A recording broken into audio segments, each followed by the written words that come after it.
This is a bleeding heart perennial. I've always wanted one of these, and last year we found one and my husband planted it for us. Isn't it beautiful?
Friends, welcome to my channel about creating and using handspun yarn.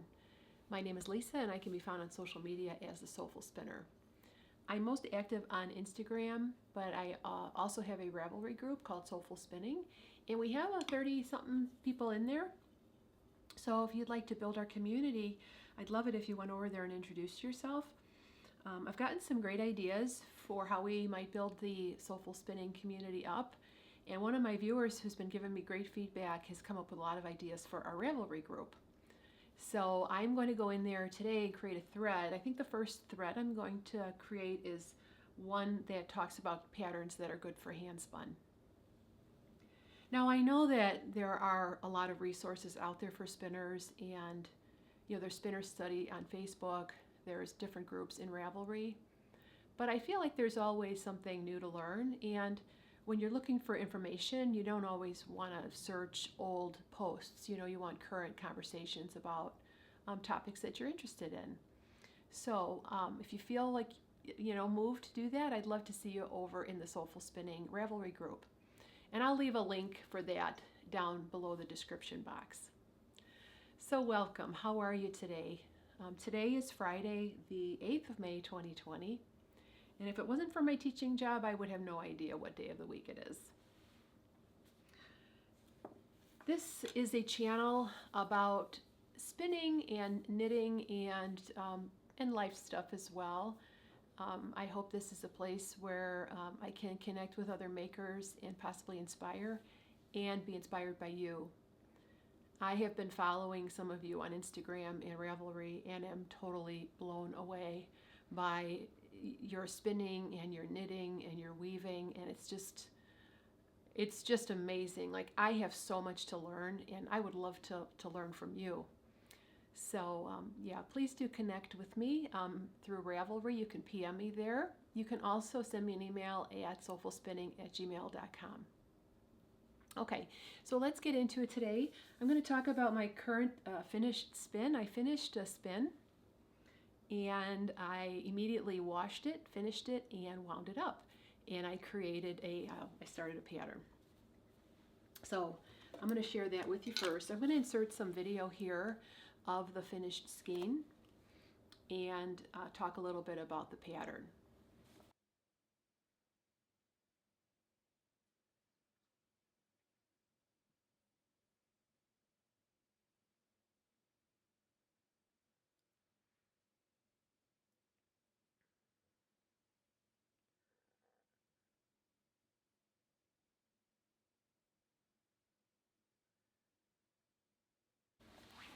So here's the ball wound up.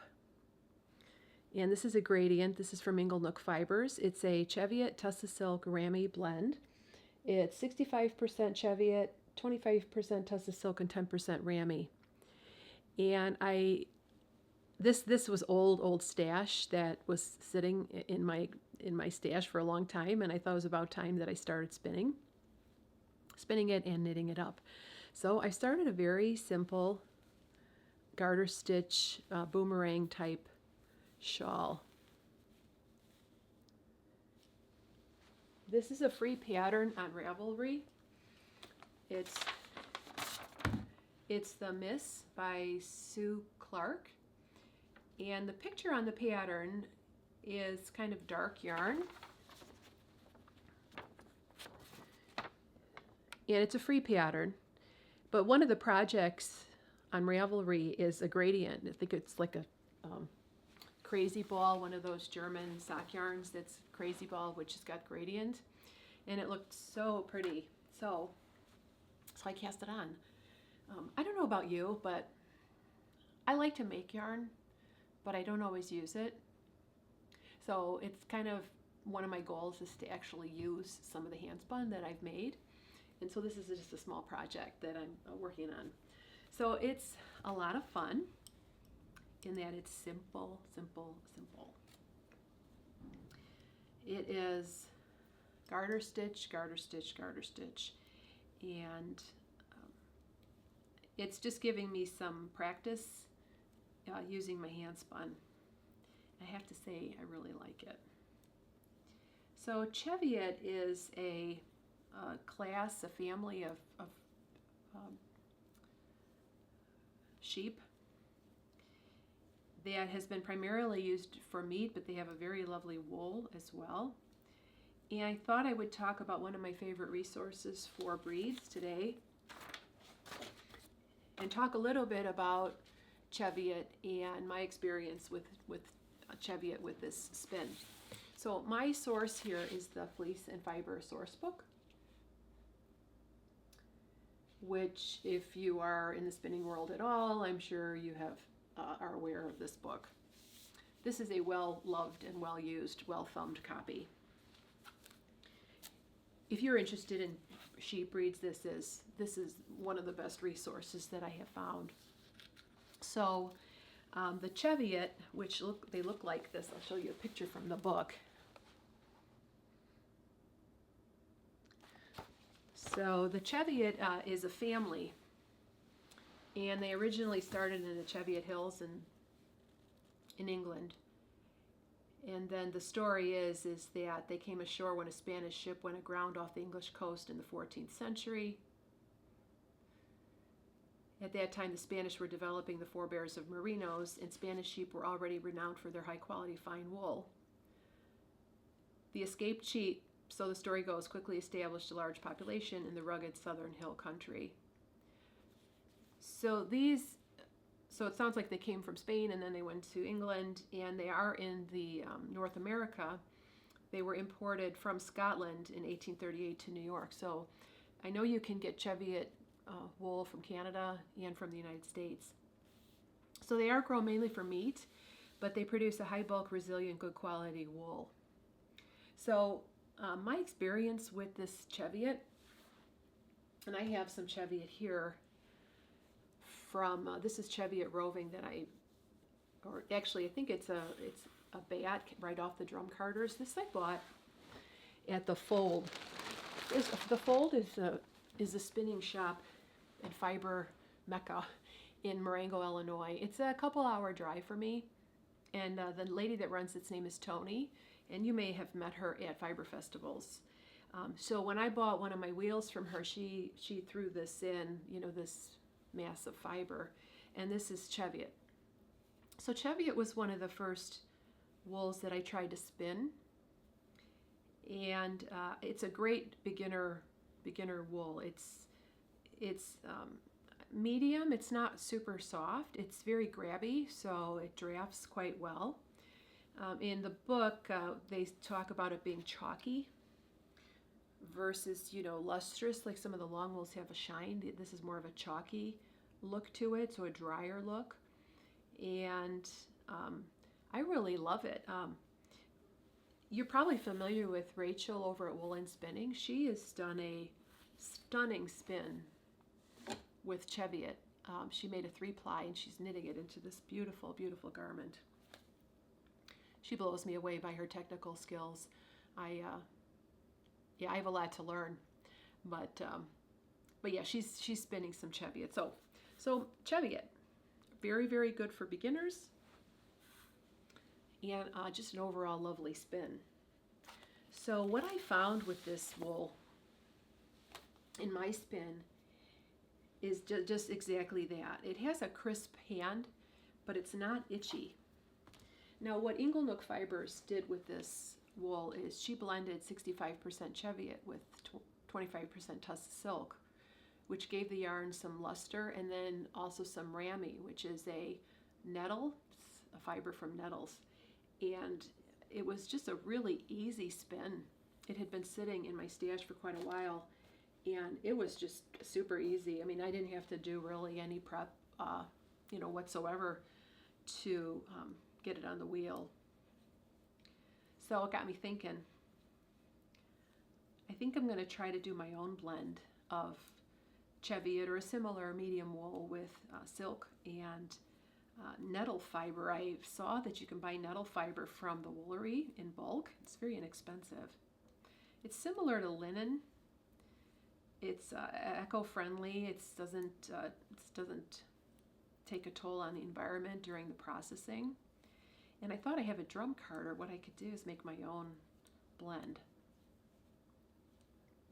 So that's what I think I'm going to do. Of course, I'd love to get a Cheviot fleece,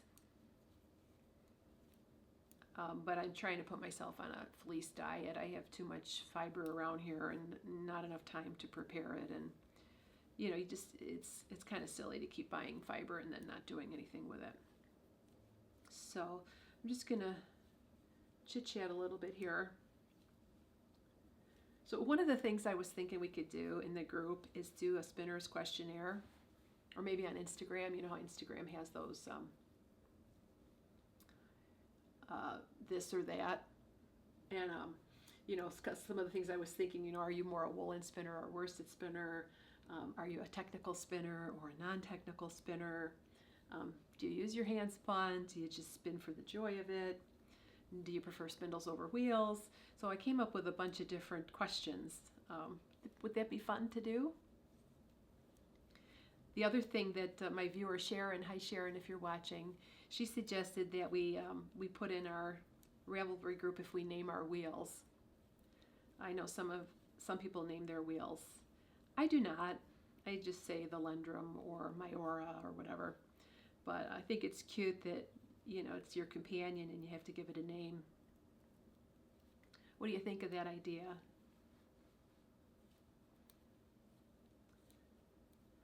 Okay, so I am done with this row. So let me show you what my progress is so far. There we go. See, it's just a very simple, it's going from the white down into this greeny gray shades. And I cannot wait to get this blue and purple. I can't wait. Now, the way it was started out with 10 stitches, and it created this sort of U at the corner. So what I did is I sewed it up, and it creates, I'm thinking that this would be a nice little buttonhole. So when I finish the shawl, I'll put a button, and then I could wear it. I can definitely wear this next to skin. It has that crisp linen-y feel. It's not really prickly at all. It's just this nice, crisp, bouncy, very, very stretchy and bouncy fiber. So yeah, I'm kind of proud of myself that I've actually cast something on. After all, this channel is about creating and using hand spun. So I'm setting a bad example if I don't actually knit with my hand spun. I know Rachel from Woolen Spinning is a big proponent of that, because if you don't knit with it, you don't know where you need to improve. So I'm taking that to heart, and working on that. So that's my finished spin, a cast on my shawl. So, you know, with this pandemic and a lot of us on lockdown, I know some states are starting to lift their restrictions, but, you know, there's not really going to be fiber festivals and events to go to. And I was thinking this is a great opportunity for us to go into our stash and use what we have. So that's what I did this week. I have a room upstairs that's, you know, we call the office, but it's sort of the office of fiber. And it's embarrassing, really. It needs to be organized. But I went in there and I found a couple of braids that I bought, I think at one of my very first fiber festivals I ever went to. It was Wisconsin Sheep and Wool, which if you're in the Midwest and you can ever make that festival, I highly recommend it. It has a lot of the same vendors as Rhinebeck, but it's smaller and it's a very, very nice festival. So a girlfriend and I went and I bought a couple of braids of fiber.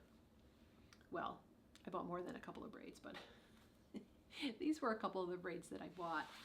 So I'll show you the one. I haven't started spinning this one. This one is, it's hand-dyed roving by Ogle Designs. It's about 4 ounces and it was only $12.50. This is a blend of natural wool from local 4-state area of Nebraska, Colorado, Wyoming, and Montana. And what I know about the kind of sheep that are bred out there, they breed a lot of Targhee, a lot of Cormo, a lot of Rambouillet. And judging by this spin so far, I definitely think it could be 100% Targhee. Targhee is another one of those wools that's on the fine end of the spectrum. It's easier to spin than, say, a merino. It's very, very springy and very bouncy. It doesn't have a lot of shine to it. So the one I am spinning is this one right here. It's these beautiful shades of green. And then every once in a while, it's got a speck of this burgundy, which I think picks up the burgundy in this braids. I think I bought them together for that reason, and they were very inexpensive. And I wasn't too much of an experienced spinner. So yeah, this has just been sitting in a bag, and you know, when your fiber sits a lot, it can get very compacted. So you're going to have to open it up. I open it up and fluff it out. But it's about, I would say it's a 3-inch staple. Yeah, which is pretty consistent with Targhee. Yeah, it's about a 3-inch staple. So what I just did now is I just pulled out a piece of the roving, and see, now I can't draft. I can't pull this apart because I'm closer in than the staple length, which is something that you have to keep in mind when you're spinning. I'm a spinner by feel a lot. I don't always do, you know, the technical parts of the spinning. So I've been spinning this, and I will show you the bobbin.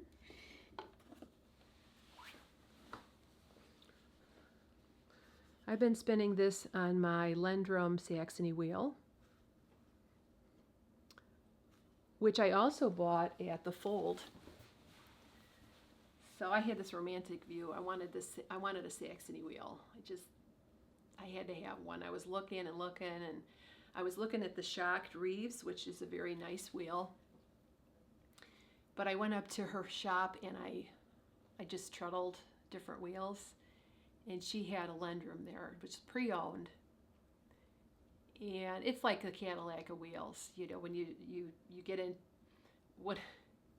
when I was a little girl, my dad always had a Lincoln or a Cadillac. He really liked the big cars. He was a big man. And you know, when you're in one of those big cars, you don't feel your speed, just like the smooth ride. It's exactly what it is like spinning on my Saxony wheel. I mean, you just treadle very lightly, and whoosh, it just goes so quickly, and it's very easy. And So I bought that wheel from her. It has its issues. It's not, I believe it's one of the earlier wheels that Gordon made. I can't be certain, but I know it's made by Lendrum. It's a strictly Scotch tension. I'd have to get a different part to make it a double drive. And it's got some clickety clacks, and it's starting to show her age, I guess. But and I wasn't spinning on it a lot because the sound and the creaking was bothering me. And my husband and I kept trying to figure it out, and oiling different things and taking it apart and putting it back together. And then Mike said, my husband says, he goes, Lise, it's a piece of wood. It's made out of wood and metal. It's not like a machined, a fine racing car. Can't you just live with the creaks and the knocks? And really, since then, I've sort of accepted her as that she's not perfect, and she's going to make some sounds. And now I kind of like that knocking sound every once in a while that she makes. So yeah, I've been spinning on that wheel quite a bit and really enjoying it quite a bit.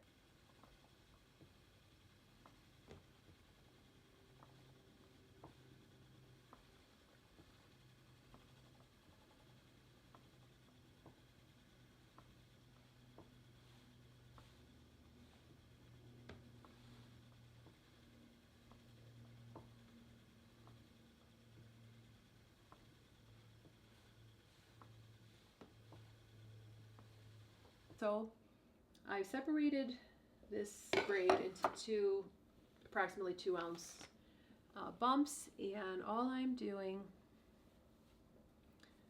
is I'm opening it up.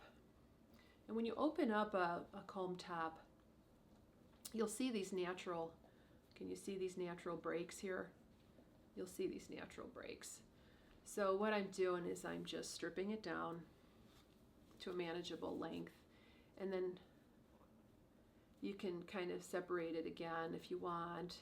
I'm finding that if I just kind of puff it out a little bit, tease it out a little bit. I don't like to pre-draft. I feel like it limits the size of my yarn. I don't know. I don't do a lot of pre-drafting, but I do a little bit of just fluffing up. And then I am spinning with a short, well, I started with a short backward draw. And that's working pretty well.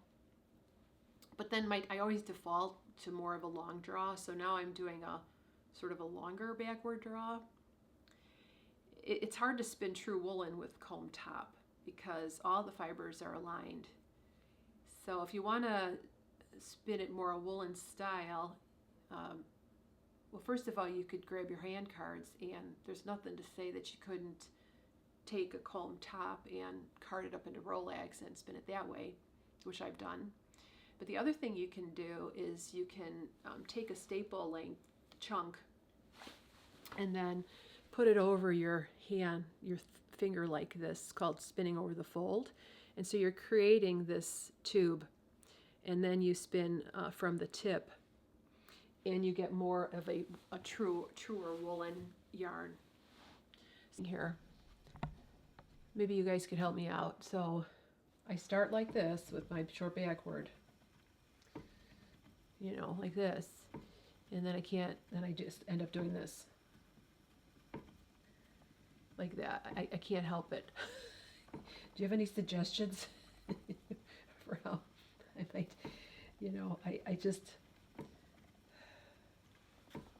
I know worsted is like this, called inchworm. I can't do that. And then this is backward, short backward, right? And then, I don't know. See, what I end up doing is a longer backward draw.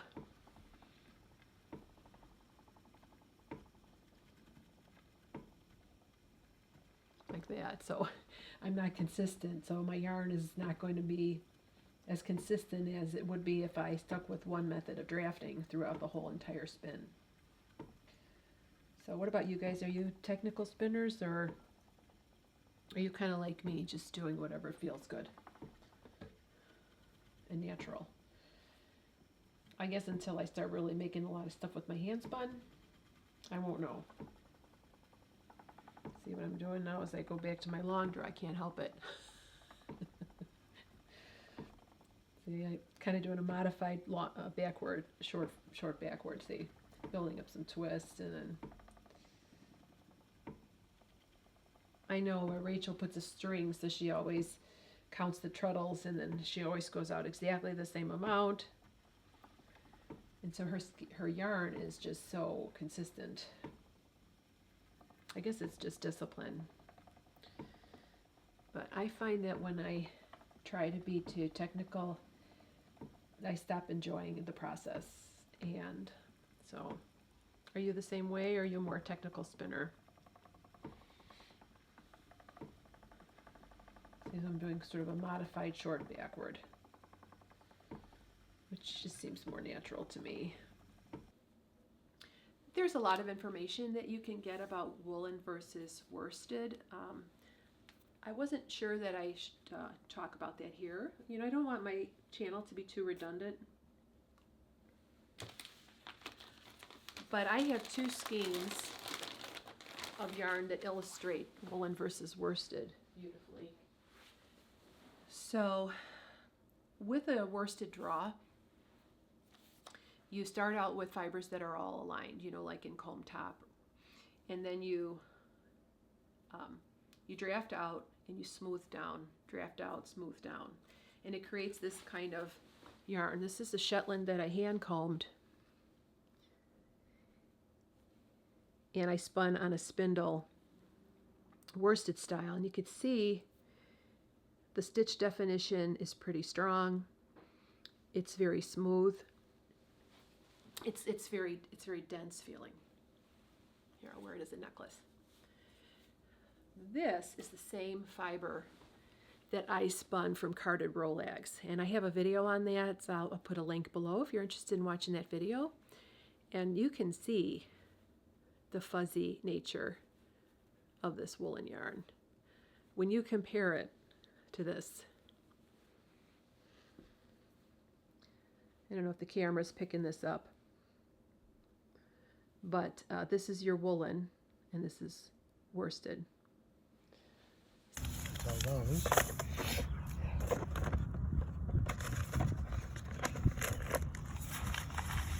I think we have plenty of seeds. Yeah. So yesterday Mike took the day off, and we've been working in the garden over the weekend, just preparing some beds, planting some bulbs, and just cleaning things up. So we went over to Home Depot yesterday. Home Depot is a garden center / everything store in my area. I'm right outside Chicago in one of the suburbs. So we went over to the Home Depot and we looked at the garden center area. We only stayed in the outside area, and it was fun seeing all the plants and flowers, and it was crowded. I mean, it felt like a weekend crowd. So of course when I go there, it's just like being in a yarn shop. You just want to buy all the things. But we bought a couple of variegated geraniums. We bought some marigolds. We bought some petunias. And then we got home and we planted them all. So we enjoyed the time outside together yesterday. So that was a lot of fun.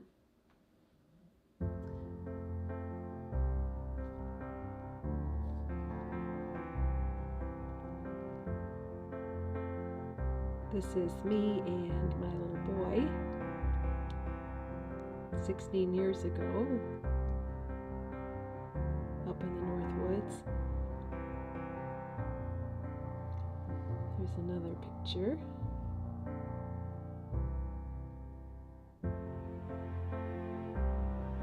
Yeah, I was 42 when I had Ian. That made me a mom. And I really miss the flowers.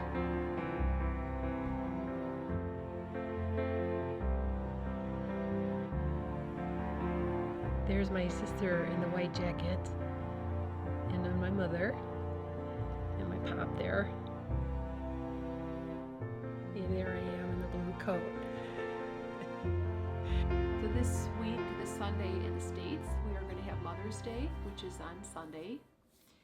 And I was thinking about all the moms out there and grandmas that, you know, haven't been able to see their grandchildren. So I'm hoping that if for your Mother's Day you have a really wonderful one and you get to talk or see the people that you love. My sister always sends me a card, and for Mother's Day, there's 5 daughters in my family as well as 2 sons. There were 7 of us all together, and only 2 of us had children. And my big sister had kids young, 18, 19, 20. She had 2 children. But I waited, and I was 42 when I had my one and only son. And so she's the eldest, and I'm the youngest. And we're the 2 moms in the family. And so, you know, she took care of me when I was a kid. She's 10 years older than me. So she sent this to me. And she said, Lisa, you're thoughtful and caring, loving and giving, everything it takes to be a good mom, not to mention a wonderful sister. So I had like a Hallmark moment, you know, weeping over my card. And then she said, I miss you. So she and her husband and my family, we go up to the cabin over in the summer. We've been doing it for, gosh, 10, 12 years now. And we're hoping we can do one more trip up there. We got news that the resort we stay at is for sale, so we don't know what the status is going to be, and then we don't know what the pandemic status is going to be. So we're supposed to go up there in July, and yeah, I'll be sad if we can't go. But if you're a mom, I wish you a very happy Mother's Day, and even if you're not, I hope you have a nice weekend. I think that's all I have for today. I hope you guys are having a good week. I will definitely talk to you next week. I'm on this discipline kick. I am going to produce at least 1 video a week, no matter what. I hope you enjoyed this time we spent together. I really appreciate your company, and I hope you're well. So we'll talk to you next week. Until then, you guys have a great week, and we'll see you soon.